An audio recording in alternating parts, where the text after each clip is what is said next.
uşaqlarınızın sevəcəyi şəkilli kurabiyələr edirik. Keçid edirik hazırlanmasına. İlk öncə 2 ədəd yumurta,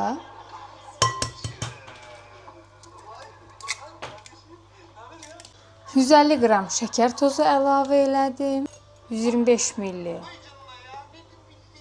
duru yağ əlavə edirəm. 1 stəkan süd əlavə edirəm.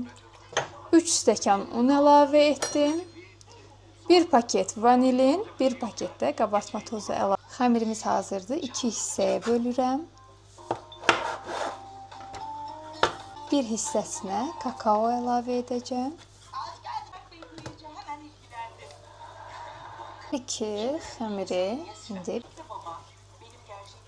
bu şəkil yuvarlayıram ilk öncə. Bu şəkil açdıqdan sonra qəliblərlə hər birini kəsəcəm.